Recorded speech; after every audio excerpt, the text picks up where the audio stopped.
I was elected to lead, not to read. I know that's the mentality of a lot of artists today because we're creating art. Why would we need to read anything? But there's actually a lot of golden nuggets that exist in books, either written by artists themselves that talk about their story and how they built their brand. That way you can avoid the mistakes that they made, as well as books written by other industry professionals that'll tell you a lot about how things work. And for that reason, I feel it's important to read these four books for you to become a great independent artist. Organized Noise, the show that gives you tips and tricks for the independent musician.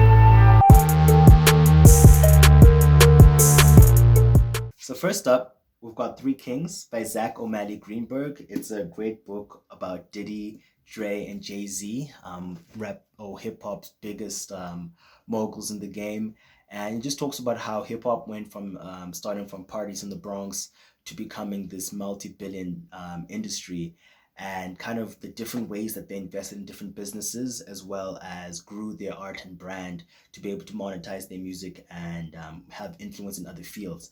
I think it's a great book because one, it gives you the story and history behind hip hop, which I think is important for any rapper to have, so that you respect the game more as well as understand the significance of different sounds and regions in hip hop.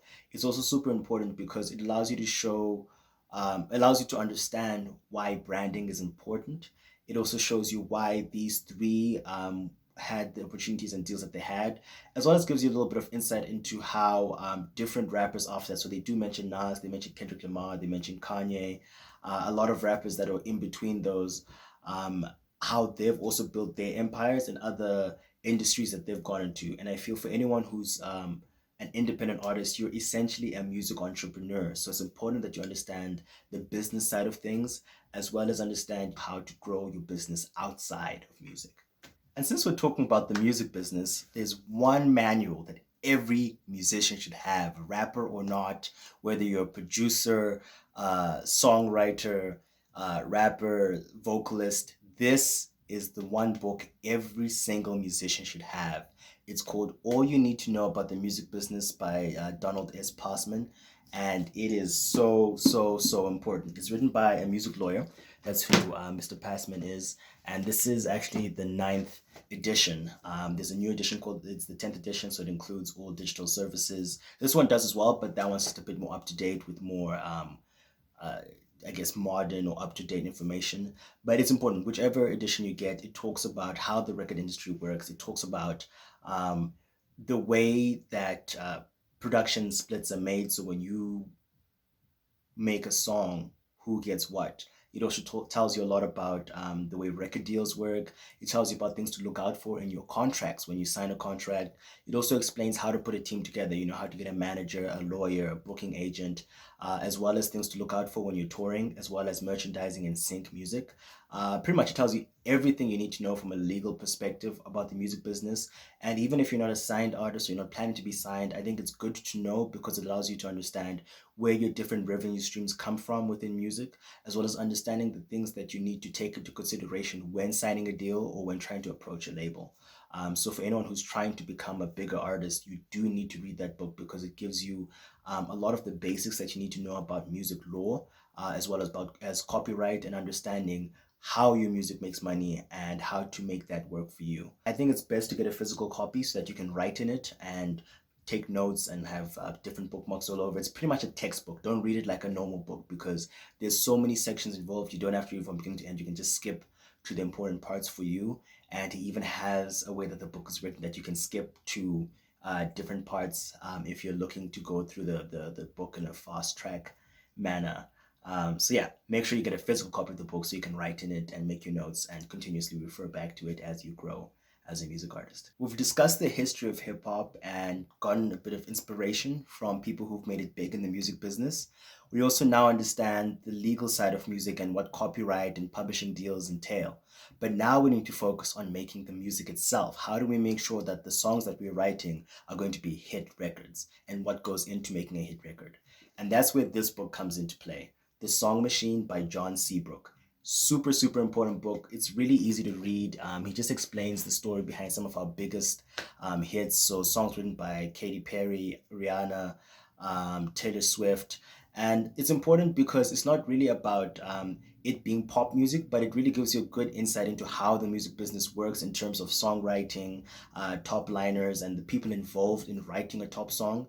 It also shows you the importance of understanding the way that pop is written, because genres like hip hop and other music genres can borrow techniques that are used in the hook to make their hooks catchy. It's one thing to be a great lyricist, but if you want people to listen to your songs, you've got to have a good hook. And this book really helps you understand what makes a good hook. It also shows you how different, I guess, celebrities have been built, whether they're in boy bands, whether it was K-pop, whether it was single artists, solo artists. And I think it explains the story pretty well in such a way that you can also understand how the record business works, but now from a hit making perspective. And yeah, I learned a lot about how to write good hooks from this book. So I definitely recommend it, whether or not you're a pop star.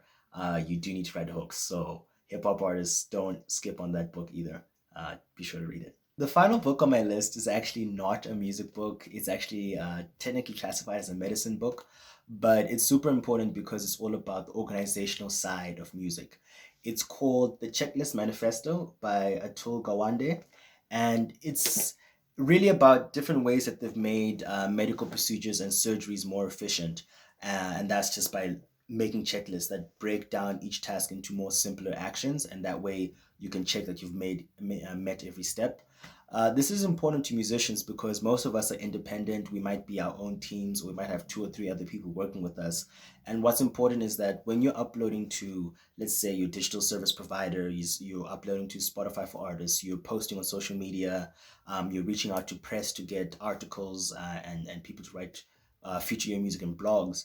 If you miss a step, it's kind of difficult to go back. Like once the song is out, you don't have time to like go back and do certain things. So these checklists help make sure that you're doing things on time. Is my artwork ready? Do I have a clean version of my song? Is Have I reached out to all the playlists? Which playlists are putting out my songs? When will they be out? What days am I posting on social media? And these checklists really help make sure you do things on time.